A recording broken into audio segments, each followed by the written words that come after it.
u bɛ hakɛ min fɛ ka fara o ta kan dɔrɔn. O tɛ baasi ye. Bi ye juma ye bi dugawu minɛ ka di. Abada n bɛ dugawu kɛ n yɛrɛ ye. Bi ye juma ye. Ala ka bi ye juma ye.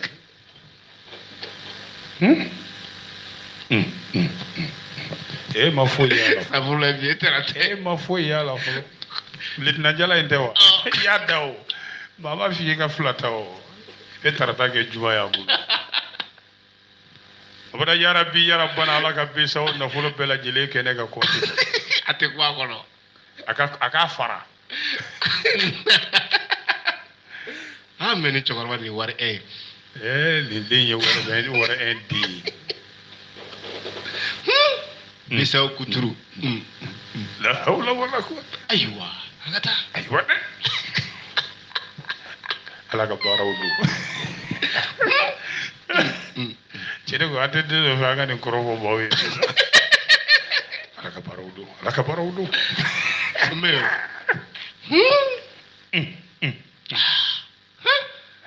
Allahu akbar. Subhanallah. A tɛ se ka lakale. Alhamdulilayi. Allahu akbar. A ka dɔgɔ Ala ka baaraw don. A ka sabari. Bisimila. Bɛɛ ne an b'an bolo tɛnɛnkun ka don balan kɔnɔ. Siga t'a la. Ka kelen kelen woloma lamɛnbaw ka a kelen kelen lamɛn. Kosɛbɛ kɛ. Bɛnkɛ yalima ne bɛ i ɲininka ni labɛnnen don. Labɛnnen don. Ne ko o fanga furancɛ fanga n'o ye transition ye bɛnkɛ. A bɛna ban kuma jumɛn na? Ɲininkali gɛlɛn. Nka jaabi ni dilen b'a la yan. Baasi tɛ. E ka tɛ Mali fanga furancɛ fanga ma wa? O ko don. La durée de la transition fixée à 24 mois à compter du 26 mars 2022. O kɔni nanzarakan ko ale ye bɛnkɛ k'a sɔrɔ ni nɛn dɔ la ka walawala ne bɛnkɛ Seba Jalo b'a faamuya k'a fɔ talibi baraji ye. I ma nin fɔ bamanankan na Musa Jigiba tɛna fɔ. Abada. N'a dun b'a faamu a kana jigi da so a saba kɛ ka ko b'a fɔ a ye dɛ. Abada. Fo ni a ma Jigiba. O dun tɛ bamanankan mɛn ka ɲɛ. O ka bamanankan jɛlen tɛ. Kosɛbɛ. Sɛ o sɛ wuli wala jaa dɛ. Tiga ye n'a ye. Tiga ni nkuru ye n'a ye. Mariba tiga ka di n'o kɛ. O ka n'a bɛɛ lajɛlen ye. Dɔgɔnɔnkan banna. A banna pewu. Bɔbɔra. Ko fanga furancɛ fanga. A ɲɛmaa bɔra. K'a fɔ ko a kundama bɛna taa kalo 24 na. O jate bi daminɛ marisi kalo tɛmɛnen tile 26. O kɔrɔ tɛ sa fo marisi kalo tile 26 san 2024 sa wa ni ma fili. Bɔbɔra Mali web de ye nin fɔ sisan. I b'a dɔn jamana ɲɛmaa transition kuntigi n'o a n'a ka premier ministre olu de jɛra ka tɛgɛnɔ bila kɛ nin sɛbɛn in na ko fanga furancɛ fanga k'a kunnama bɛna jɛya kalo 24. Ayiwa o charte kura min dilen filɛ nin ye k'o bi daminɛ marisi kalo tɛmɛnen tile 26 ka taa dafa Tegu. O dun b'a yira sa k'a fɔ ayiwa ko an tɔ ye hali bi kalo 21 yanni transition ka kun cɛ. San kelen i k'a dɔn Asimu Goyita kɛlen k'i kali k'i siɲɛ n'o ye prestation de serment ye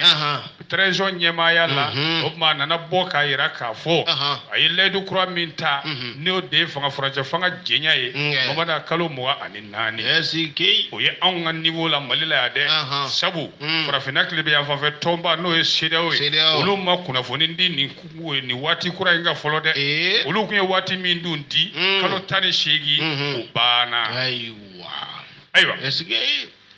nka minisiri min ye i ka dɔn sɛbɛn in kalan ka communiqué in kalan ale ka kuma la a yira k'a fɔ ko nin kɔrɔ tɛ ko transition kura wɛrɛ bɛna daminɛ dɛ ko dɔ de farala kɔrɔlen in kunnama kan. A y'a walawala nin yɔrɔ la nin faamuna. Minisiri in ye jɔn ye? Jɔn don? Ablaye Mayiga. Ministre porte-parole du gouvernement. Ayiwa a Est-ce yɛrɛ k'a fɔ k'i k'a dɔn nin yamaru in taara sariya kɔnɔ dɛ sariya min n'o taara juin kalo tile 6 san 2022. Ayiwa ayi a bɔra ka nin kalan nin a ye communiqué in kalan tɛnɛn tɛmɛnen juin kalo tile 6 san 2022 an ka jabaraninba yɛrɛ la minisiri Mayiga bolo sa kunun tɛ wa n y'a ye direct la o cɛ n ko a bɛ kuma sɔrɔsi kuma yɛrɛ la. N kɔrɔkɛ don. Cɛ sɔrɔsi don koyi. Sɔrɔsi a poids don dɛ. Le président Achille il décrète la durée de la transition sera augmentée de 24 mois à côté du 26 mars 2022. Sɔrɔsi kuma de kɛ. A bɛ kuma sɔrɔsi kuma la dɛ. Voilà. O la sa n'a ma ɲɛ ko o décision kɔni taara ko transition ɲɛmaaba ko nin kɔrɔ tɛ k'u b'a fɛ k'u banban fanga ka badabada dɛ ayi ko de atu ye danfo abida damina kalo muga ani nani yene sama ko malwe bu o kalo muga nani benga doma bula sa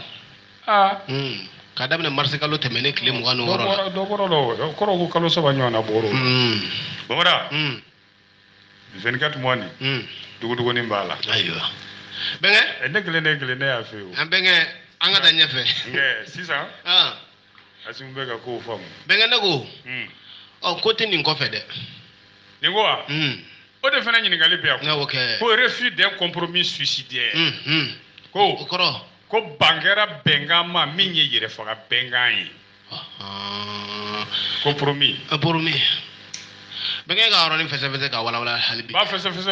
sabu gafe mi ya fo nati bulo aba mbole le challenger ika do bibole do de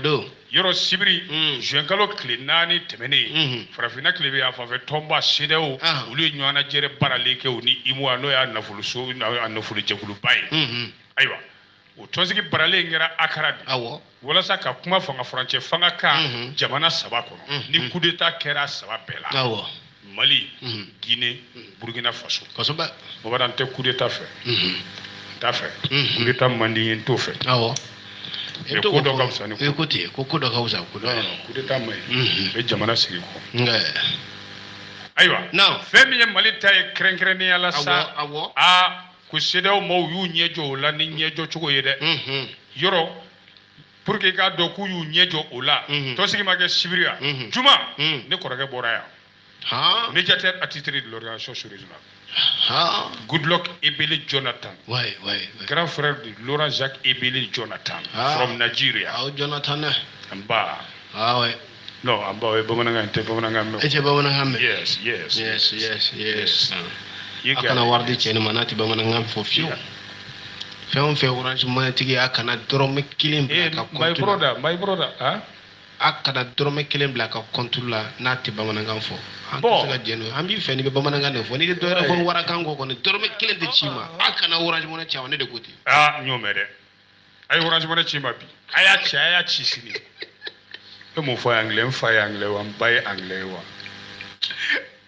de nyengu ami bege fu bebe ga le lion bege redo babara ibado ka fo femi Mali ere kungango ye Goodluck Jonathan anana ananga nyima ukumana ngai ka do ne sabati bali chama ko yae ka fo ka bi ko mu bena kula aywa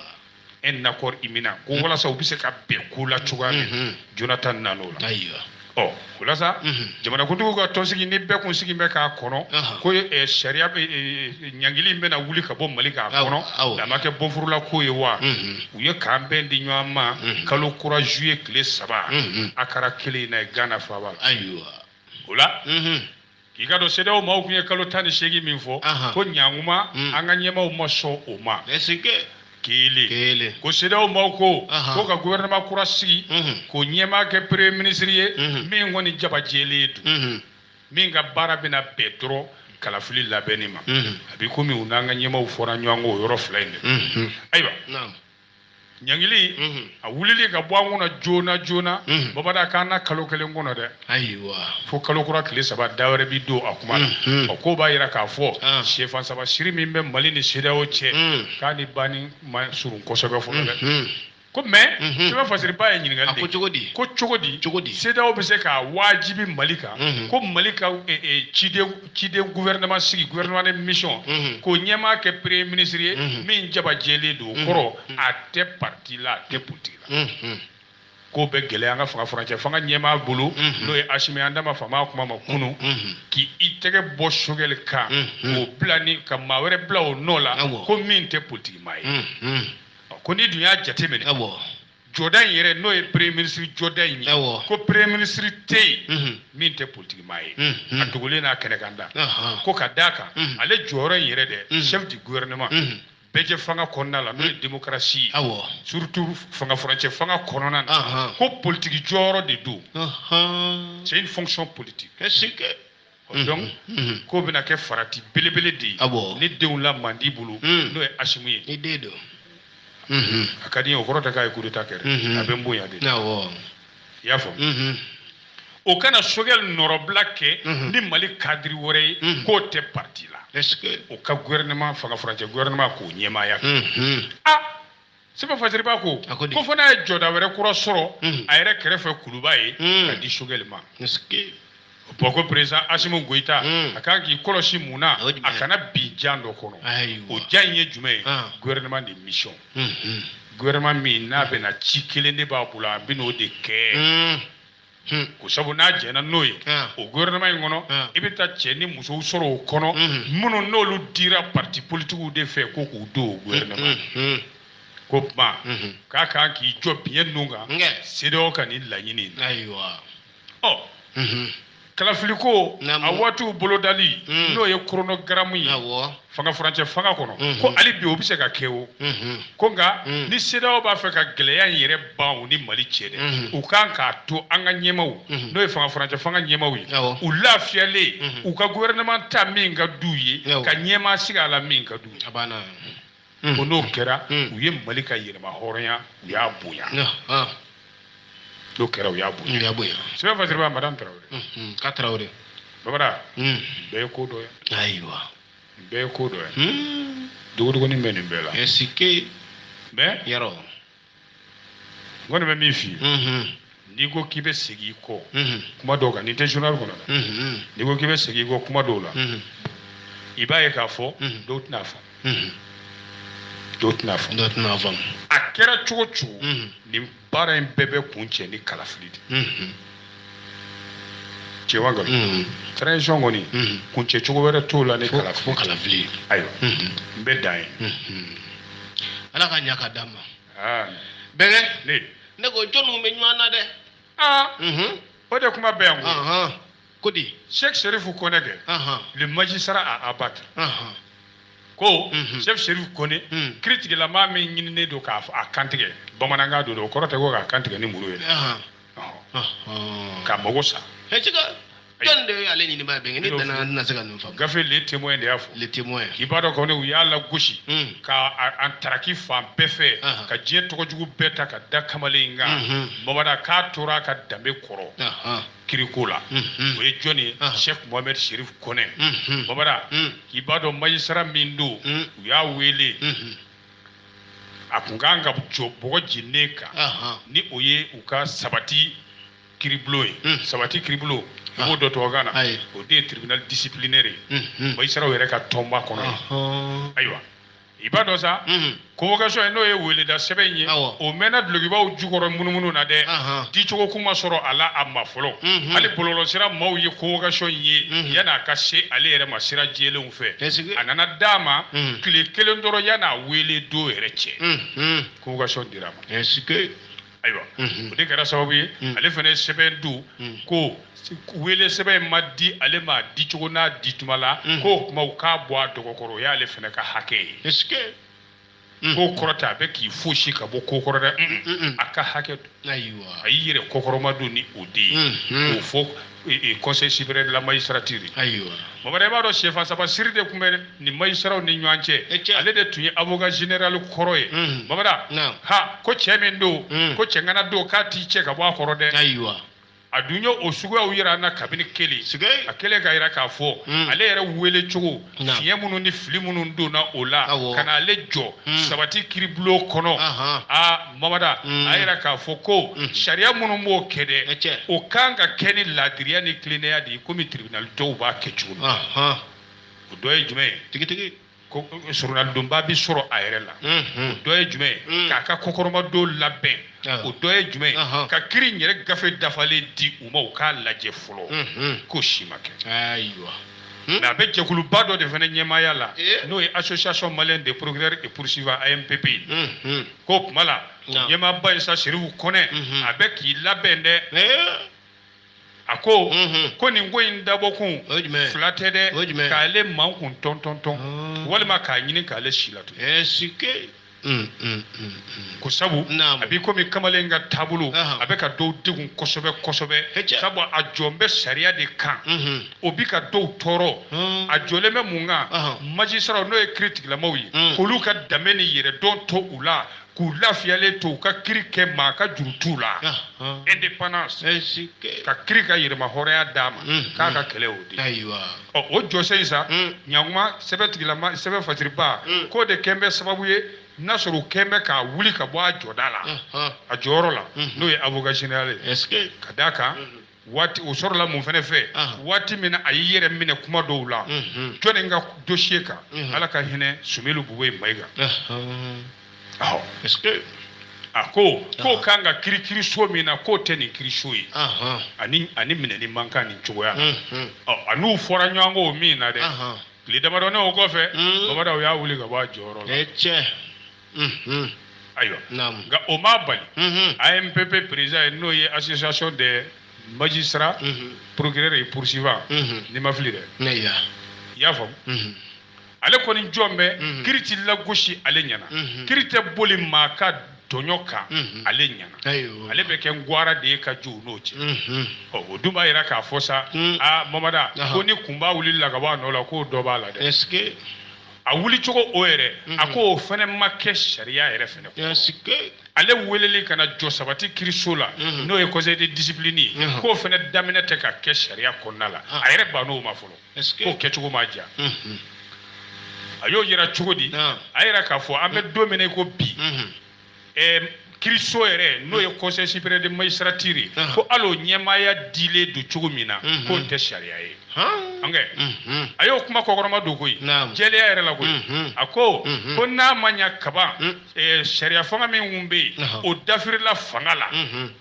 o minu nyo dafiri ko tsaka ke sababu ye jamana kuntigi wele chogo do be no ye chef de l'état ye o ka di o ma allo dira o ma o to yamaru mamada ni na chogoyina o ka ke magistrat be ka chef suprême ko sa magistrat ka chef suprême o ye président de la république di o mi ni kalafilla o ye ko ta o ko mi nguma nguna sisa o ye transition nyema di o mala sharia bulu fara do bi ato hake u dafa donc ko ba yira ale sherifu konela atise ga ke conseil supérieur de la magistrature nyema yi kabina o de kuma nu bobo adasa mamada ka ko nana ke digunyi hala jenya do bulu munun koni nolu ye bereta kamasa ningo bere gurun ko tede famiya nyukeli nyuma ba fam aka kele kundo ye jume ka kiri sharia munu chogo dola kana wuyere ka jo fafela la ayo munu ye na daturolu fenena de ko sabo ako ko magistrat la magistrature suprême o ta chogo ayi nendo la est-ce que ko ali nasoro wi ko ni ye sharia munu ka bolo autonomie ka mafla chien fla ka danyoanga ka olu ke magistrat suprême chef d'état fla munu ngoni nana coup d'état de fait aywa parce que fasiri ba ko yani shérif kone ka wele ni sabati kriblo ngono sa yero ya do ere fo sawo je ngalo ke letan duru ka bitu jabi aywa to kamba ye ka fo femi ngoni a wuli chogo ye ka bwala joro la ko o ke chogo mi no ma ke sharia yere kono ana wele chogo sabati kiri soina ka ni nendo la kirido aywa aketa ale ka fasiri do sige ka la salama o man la dire donc o critique la mawdo ante kiri ko nyedo benga ne go joni nke mega shogel ga kuma ko karide akuma meya mena nyefi anyefo rencontre entre le premier ministre et les ressortissants de Diré et Kanto de deux points. Ibrahim Bouakar Yoro Maïga démontre les contre-vérités de la primature. Oya nanzara kan kwale dadale nyanga kaso ni nenola ka wala dro ibenge jimi sura ba famia ka to janguti kamara wa ibenge du ka fa jem kai bodi si sobe ani pasubo kamara benge fu do babara premier ministre ni Diré ka uka tombelebele uye nyanye mingede Ibrahim Bouakar Yoro Maïga ale de bora ka premier ministre ka kunafoni dile do kokari ko tiete est-ce que gafe mi yafo la preuve dalu o ina fo la dala Diré ka tombelebele mimbi na be wele ko association des ressortissants de Diré Nisera direu. Isera nge. Nge. Dire ni tomotu. Klubi kono don. Ah oui. Ora. Doko kun temeni. O premier ministre ga bololo sira kasa no e primature Facebook sira ye. Olu koni ye salati de dama saka ngodu. Kadaka. Bora ka kunaya bole minge no e kontarandi. Ukoni nye ikado mau hakili sigi kuma dama de ko okono o foli nuna kaira kafo ko dire sigida bela jile bora bulula o bela fiara dire be o me o mada o hakili sigi kuma ni o nisodia akuntaka ni surunyara kosobe kana koroto mada milame la durée a été courte aywa ko malien baga famiyale ke saw malien chama be ki yere koloshi kuna fonu na munum be di premier ministre ka bollo sira fe no ya ka Facebook o ye sira ye mamada a premier ministre ka kunafoni di sira ko kanga ke kunafoni di sira ye soso cogo tɛ min na abada i komi royal dunkibaru ci cogo t'a la kana siga ayiwa o nka caman de y'a ye n'olu commencera ka yɛlɛ a bɔlɔlɔ sira in kan k'a kɔnɔ kow lajɛ mamada ko maa caman bɛ ka fɔ a la dɛ o dɔ de kɛra tɛnɛndon juin kalo tile fɔlɔ 2022 Allah ɲɔgɔn kun bɛ min kɛra premier ministre fɛ ani direkaw ka tɔnba fɛ n'o ye association des ressortissants de Dire o kunnaya bɔ min kɛra dɛ a ka bɔlɔlɔ sira kan ni maa caman de nisɔndiyara o la kɛrɛnkɛrɛnnen la yɔrɔ min na u ko ko Dire mara bɛɛ lajɛlen bɔra datɛmɛwale maaw ka jɔnya kɔnɔna na ko lakana nana u ka o kuma ninnu kɔnɔna la n'o ye primature ka service de communication ye u ye mun de fɔ tigitigi e t'a fɛ k'o de mɛn a bɛ n bolo yan wala u ko bɔlɔlɔsira premier ministre ka bɔlɔlɔsira kan ko premier ministre docteur Sogɛl Kokala Mayiga ko tarata mɛ kalo tile 31 k'a ye Dire tɔnba dɔ maaw bisimila n'o ye association des responsables de Dire k'u nana ka n'u ka kokɔrɔma dɔ total de yira transition na ka d'a kan k'u nisɔndiyara ɲɛtaa min bɛ ka kɛ Dire bi kɛrɛnkɛrɛnnenya la lakana sira fɛ nin bɛɛ ye premier ministre ka bɔlɔlɔsira kuma de ye ko sigida yɛrɛ dɔw kuturu bɛɛ lajɛlen de bɔra bolo la ko ressortissants ninnu nan'o fɔ ko adamadenya bɛ k'a ka sira normal ta bi Dire fan caman ko o bɛ tila k'a yira fɛnɛ premier ministre ka hakilila la k'u bɛna o ko in ka fanga wɛrɛ de don o la sa ka sɔrɔsi caman bila ka taa yɔrɔ ninnu na walasa min kɛra o ɲɔgɔnna kana kɛ k'u y'o laɲini kɛ premier ministre fɛ ale bi bɔlɔlɔsira in kuma don dɛ ko direka minnu nana ko la place centrale de Dire ko Dire bɛ jɔda belebele de la Mali ka ɲɛtaa yɛrɛ la ka da u ka sɛnɛ yɛrɛ kan n'u ka bagankow kan premier ministre ka kuma nin bɛɛ ko direkaw sera ka baara caman kɛ walasa ka dunkafa sabati Dire ala ni jamana ka dɛmɛ fɛ ko kuma Dire ni ko gɛlɛn b'u bolo u kan k'u kɔ da min na bi k'o de ye ko saba ye k'u kɔ da o la kosɛbɛ o ye jumɛn lakana o ye jumɛn dunkafa o ye jumɛn bɛn ni keleya sigidenw ni ɲɔgɔn cɛ ayiwa premier ministre ma ɲinɛ dɛ k'a ye foli kɛ hali bi u ka bɔlɔlɔsira kuma don quoi k'u ye foli kɛ direkaw ye hakilina min sɔrɔ nin ye ka na k'u b'u fɔ o la komi ale Sogɛl o ma bara ale la o ma bara ale la ko parce que a ka gɛlɛ premier ministre ka jɛkulu sɔrɔ minnu kolo donnen don kosɛbɛ faamu yɛrɛ ni baaraw ɲɛdɔn ka wuli ka na fanga kɔkɔrɔma don k'i bɛ mɛn i m'o ɲɔgɔnna caman ye ko direkaw ka hami k'o b'ale ka ciw de kɔnɔna na les préoccupations vos préoccupations font partie de nos missions gouvernement ɲɛma a y'o hakililasigi di a ka dunanw ma u n'ale ka laɲini fɔ ko k'a lase an ka ɲɛmaw ma ayiwa nka nin hakilisigi kuma nin bɛɛ sa n'i ye nin lamɛn bɔlɔlɔsira kɔnɔ an tor'o de la u ka délégation maa dɔ bɛ yen o de ɲɛ diyara kosɛbɛ o ye yeli kɛ o de ye Ibrahim Boubacar Yɔrɔ Mayiga ye ale fana m'i sigi k'a bila ntɛnɛn tarata la dɛ ale sina tenkɔrɔ ka bɔ ni kuma yɛrɛ yɛrɛw ye ka nin kuma fɔliw kɔkari o kuma ye kuma jumɛn ye a ka o kɔkari kuma ninnu kɔnɔna la a y'a fɔ a ko ale wajibilen don ka na yɔrɔ dɔw latilen primature ka kuma fɔliw na u ka bɔlɔlɔsira kan ko sabu kuma dɔw b'a la olu tɛ tiɲɛ a ko maa min ye nin sɛbɛn k'a bila premier ministre ka bɔlɔlɔsira kan k'i b'a sɔrɔ a kun tɛ ɲɔgɔn kunbɛn yɔrɔ in na ye ko sabu olu ma min fɔ dɛ a y'o yɛrɛ de fɔ le contraire de ce que nous n'avons pas dit. C'est k'a y'o de fɔ. Kɛrɛnkɛrɛnnenya lakana yɔrɔ la. K'ale yɛrɛ tun bɛ tɔnsigi yɔrɔ in na a daminɛ f'a laban. Ibrahim Boubacar yɔrɔ Mayiga. A ko village kelen tɛ dire min bɔra bolo la. A ko au contraire. C'est-à-dire dugu yɛrɛ caman de minɛnen don sa dɔ farala dugu minɛnenw de ka san 2 in kɔnɔna la. Alahu akubaru. Ko dire ale kelen de ye cercle ye Mali bɛɛ base militaire tɛ yɔrɔ min. K'olu nana olu nana fɔ premier ministre de jɛlenya la tilennenya la ko dire bɛ lakanabaliya yɛrɛ kɔnɔna yɛrɛ de la a dan u ma deli ka bila min kɔnɔ yanni nin transition cɛ k'u b'o lakanabaliya de kɔnɔ. A ko dire cercle la yen ko dire dugu kɔnɔna dɔrɔn de école bɛ marché ko n'o tɛ école tɔ bɛɛ datugulen. Ko lakanabaliya ɲɔ ɲɛlen don dire bi dɛ ko tuma olu nana de ɲɛmaw an b'a fɛ aw ka wuli ka aw jɔ ko n'o tɛ dire population ko foyi tɛ normal la ye dɛ komi ale nimisalen de nana ye k'a fɔ o kuma ninnu kunnaya bɔli premier ministre ka bɔlɔlɔsira kan ka taa fɔ ko fɛn bɛɛ ka ɲi o kuma ninnu ka jan ɲɔgɔn na ko barila ale la dɛ nin bɛ bali mɔgɔ la tɛ bɛn kɛ ko mɔgɔw k'u farati nin sugu la ni ɲɔgɔnna jɔdaba n'o ye institution belebele in ye k'u ka kuma kilennenw ni tiɲɛ kumaw fɔ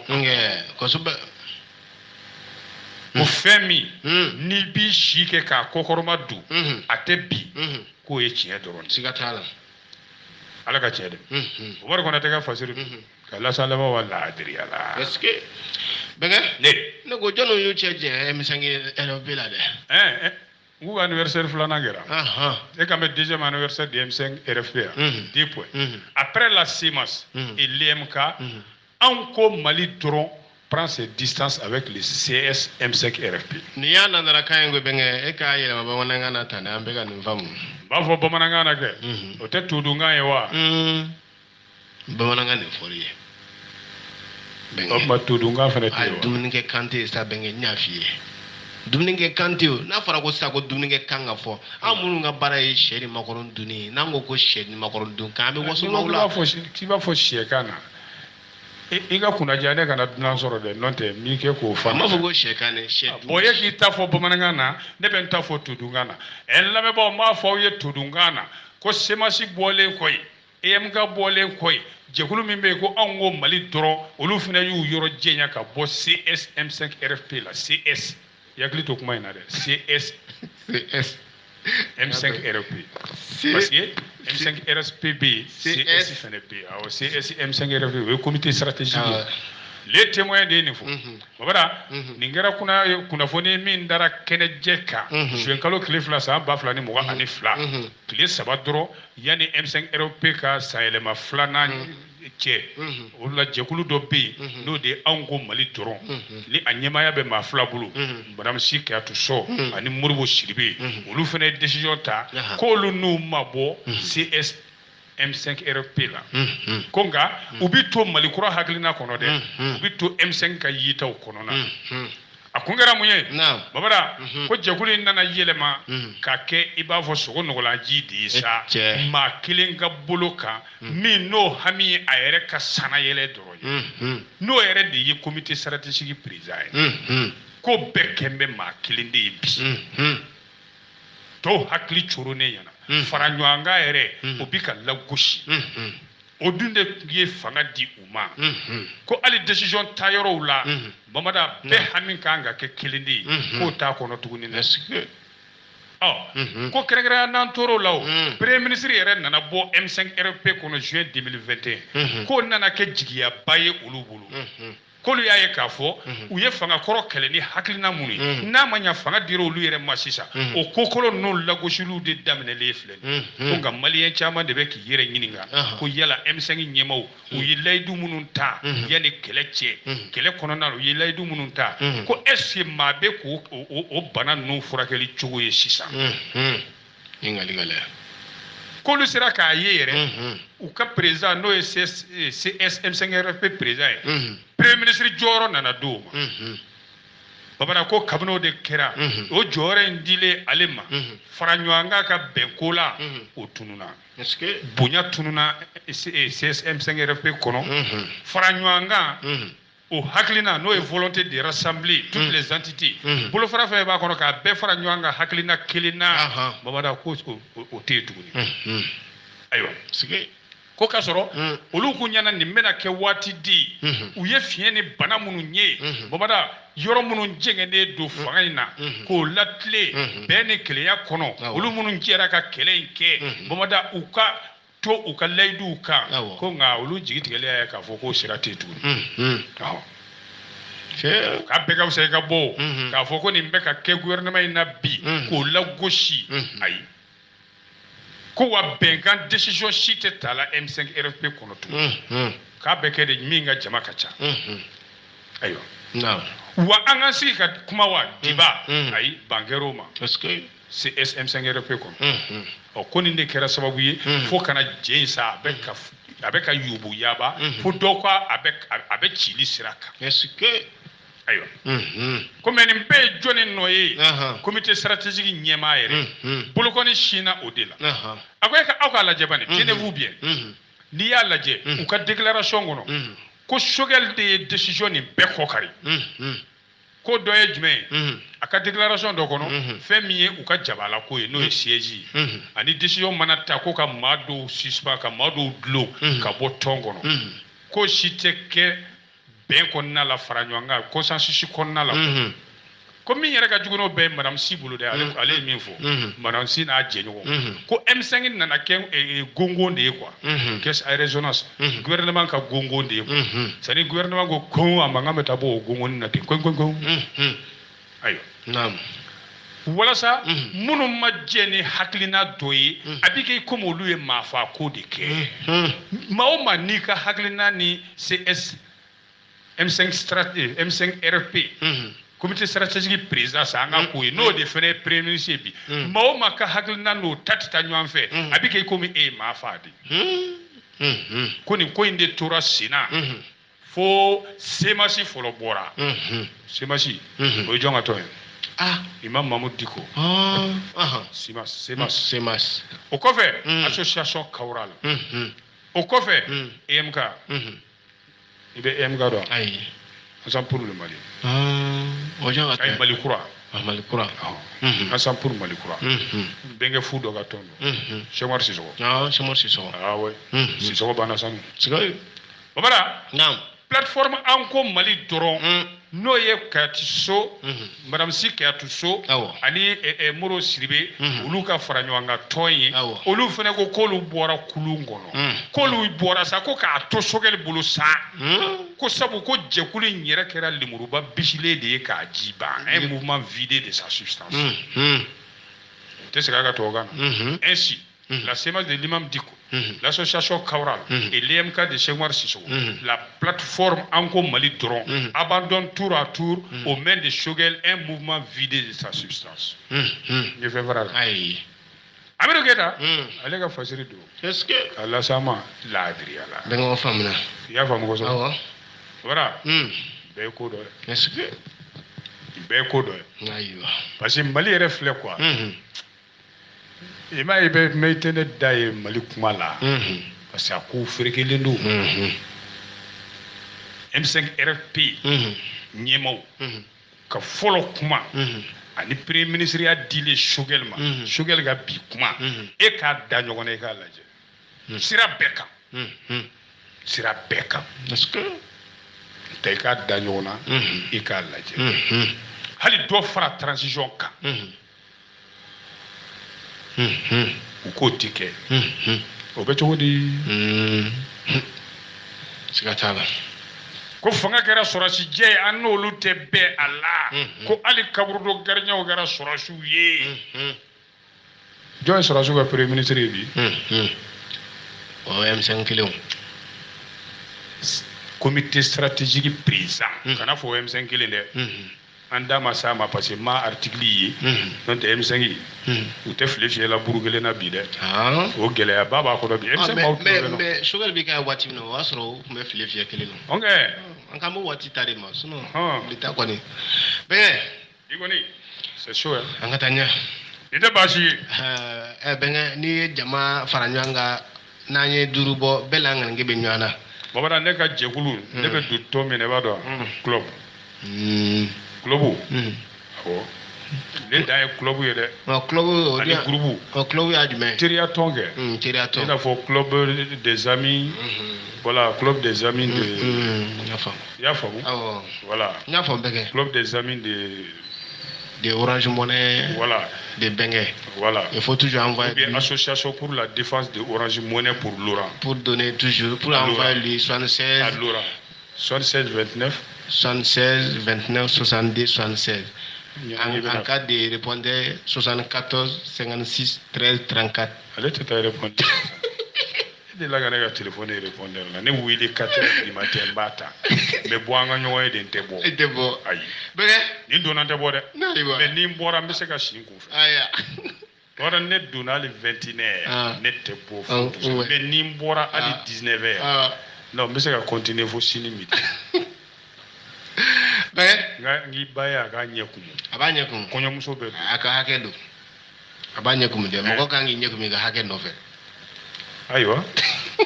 no fo depuis flana ta wa jama jotunu la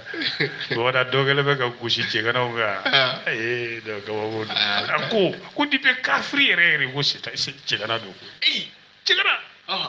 no ay chegana on ne ne be ko chegana no fele ni ti fendo la madri ka chegana yi madri ka chegana ken ti fendo la awe muso flatigi no yesa ne mi muso duru tigi al haram ti ba de boski ne ata fo duru ale misiri be quartier mi nan te yele baye bege e ba duru de wene ko a site jigina duru nan te mbaye nani be ko fe kele me so na jonta e che abana sabatara ne ba bindu sila be yele la shi ko abana avere bafo ka shila ka boyo barka dai ko so be ba wa dama be franchi gafure dama bula ouais ka benge fufu ko so be sa de lo shila ale benge fufu ne to fo ne ba do ale me kamale de mo parce que munane kamale manenga dadulu ay benge ni mo be ko man prévu e ka prévu yira ka benge ke fuyi ijo sa e benge kana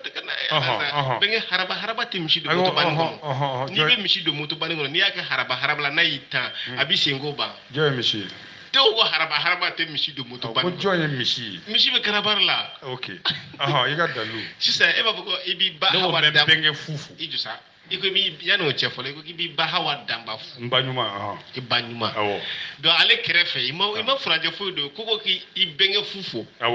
donc ibenge fu donc ni awa damba che isa da do shila de bi do isa da do shila de parce que yalla de madame isa da do shila de ko mawde parce que isa da do famana kan wole be serna da famana ki wele donc ko joy benge fu e to juma fo ne hakli tara bi isa da do de fo la nga ko isa nga ko allez ni JP vous connaissez non jeune plus fort ko to ka alma ko to ka alma dugure ko la wa drobete buroko note la sana suso l'enfant de Django benge ouais libi benge ne iko ko jonu wele madale do de wati be ay go mo do de be o sigile do ni wele madaye sanga ani tuma be hay suni kile hali misiri kono n'a donna misiri kono a sigilen don ni welewele ma bɛɛ ka n b'o tigi de kɔ e b'o tigi de kɔ o ye zon de ye i kabako ye zon ye astagfirullah ne bɛ ka Ibrahim Sow Bangouna Razali la i yɛrɛ tulo bɛ nin na dɛ ayiwa bamanan a bɛ ne ka numukɛ fo lɔn an b'a fo Umar Diaw ka Kadiri Jabi fo ye ka Bakari Salu fo bɛɛ kɛ fo Salu bamanan zon de sigilen don ni welewele ma da ye tuma bɛɛ ni polisiw ma welewele ma da jama b'a fɔ a ye zon bɛɛ hali misiri kɔnɔ cambriolage au marché de Médine sans faux pris la main dans le sac o ye nansarakan ye bɛn ka walawala bamanankan na n'o kɛra ne ba tanti Worokɛtu Jufu b'a faamu k'a fɔ bafu ne jaabi ye Juf Joroba ye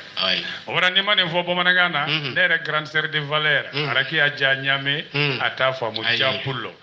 o wara ko Médine sugu la dɛ nin kamalen tɔgɔ de ko Sanfo a bolo de minɛna mpala kɔnɔ Sanfo de do Sanfi tede Sanfi fo fana o yembenge Espagne Sanfo e moshi jamuni Sanfo babara naam kamale a sisanga be sa mugani ngele bonyongo la a menena a tege ba kono yere medini sugula ye juma temene fajiri mulugu malaga a na je ɲɔgɔn to olu kɔni sera ka caw kɛ olu ye hige nka tege dara ale butintin kan Bamakɔ medini ya Sikaso medini ete zonge in tɔgɔ dɔn ayi de Bamakɔ medini de ko don an ka taa ayiwa i t'a fɛ n ka min fɔ an ka taa mɔgɔda i b'a dɔn u ye kamalen u nana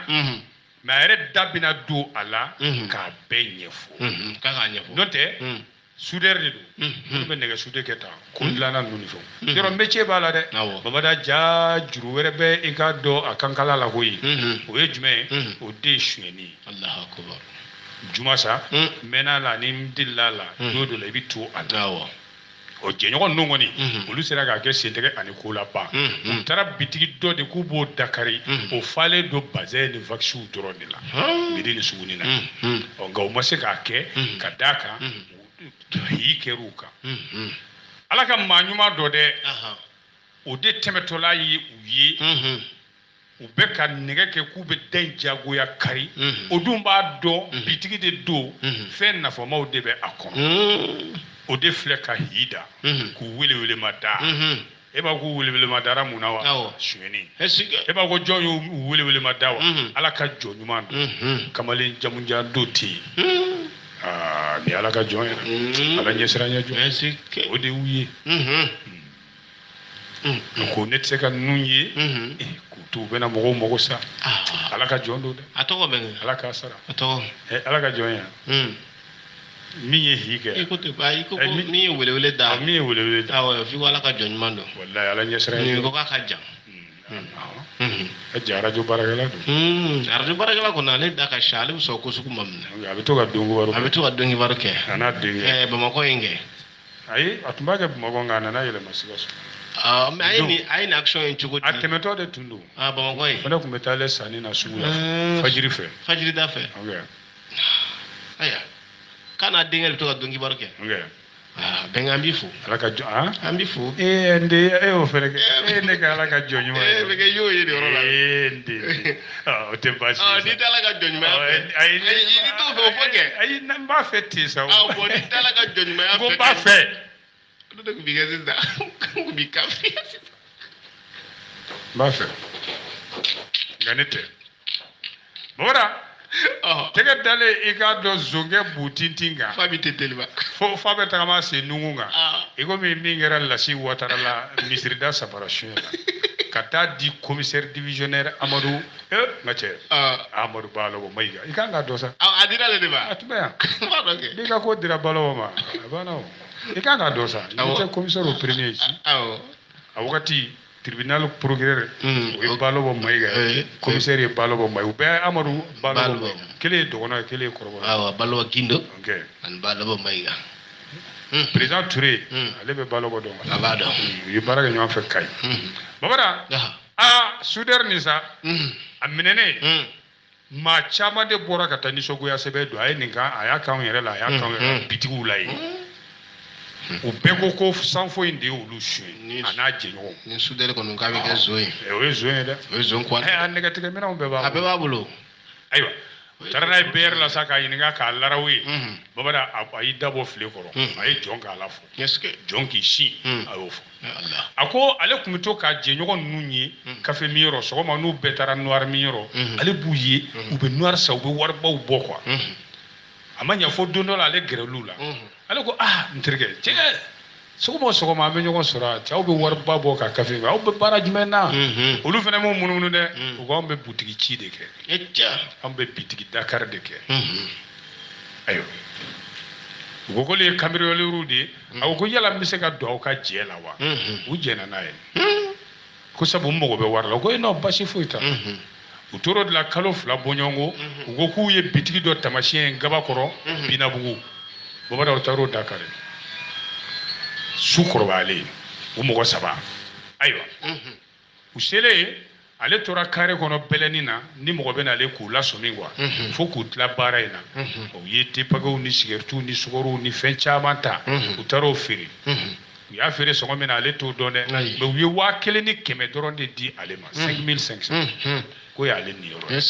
o k'u kɔfɛ ale ka maminɛmuso o de nana jigi ale tun b'a fɛ ka denwuli belebele de kɛ o ko la mais wari ɲɛnama t'a kun ale fana ye cɛɲɔgɔn wele ko ne fana ye bitigi dɔ ye mairie nin na foyi t'a kɔnɔ vaccin ni bazin kun a yɛrɛ de bɛ ka nin bɛɛ fɔ ayiwa jɛɲɔgɔn ninnu sɔnn'o ma donc u y'o ko de boloda sa fajiri muluku malaka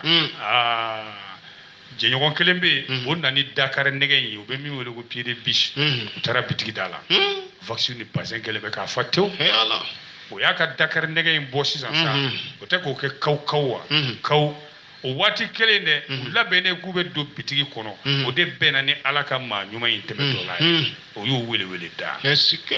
o sera ka kule a ye zon bɛɛ ani gardien minnu b'o bitigidaw n'o laminiw n'a ye olu ka hige bɛɛ wulitɔ bɛ wuli ni fɛn dɔ ye mais jɛɲɔgɔn fila ninnu olu y'a kɛ sentɛgɛ ani ko laban ale tora yira de la sa f'u nana tɛgɛ da ale bu tintin o bɛɛ n'a ta Ala ka maa ɲuman min ko a ye zon bɛɛ o k'aw kana fa maa fa man di Ala ye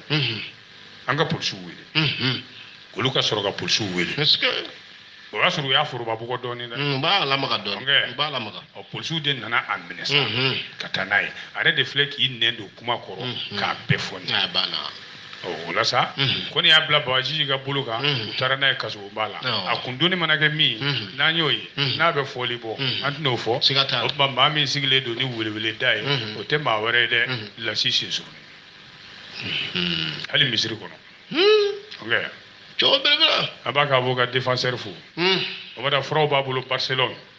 Ousmane Kanté a b'a fo k'an buramuso f'a kɛrɛfɛ Abdramane Jakite burankɛ tɛ yan Bɛnkɛ an tɛ mɔgɔ hakili jigin k'a fɔ ko fura bɛ dépôt bɛɛ la sisan dépôt bɛɛ fura ye dépôt bɛɛ la sɔrɔ aw bɛ deli ka fura san mɔgɔ o mɔgɔ bolo n'aw sera a ma fura b'a bolo komi n y'a fɔ a ye cogo Ismaël Sila ale filɛ Italie a b'a bolo min ka fura ma se dɔɔnin dɔrɔn a bɛ don o ye Yakuba Togola ye Kérédani dɔgɔnin kɛ Lecce Puglia voilà Kérédani dɔgɔkɛ sinon dugu na ma tɔgɔ fɔ ne k'a daminɛ Bamakɔ Sikaso Côte d'Ivoire Mauritanie Gambie Gabon Sénégal Angola France Amérique ani bɛnkɛ ninnu ka dugu Afghanistan an ka dépôt kura wɛrɛ bɛna dayɛlɛ Nigeria voilà Mamadu Konate kɔni a ka furaw kan ka taa bi yɛrɛ a bɛ taa Libéria Nigeria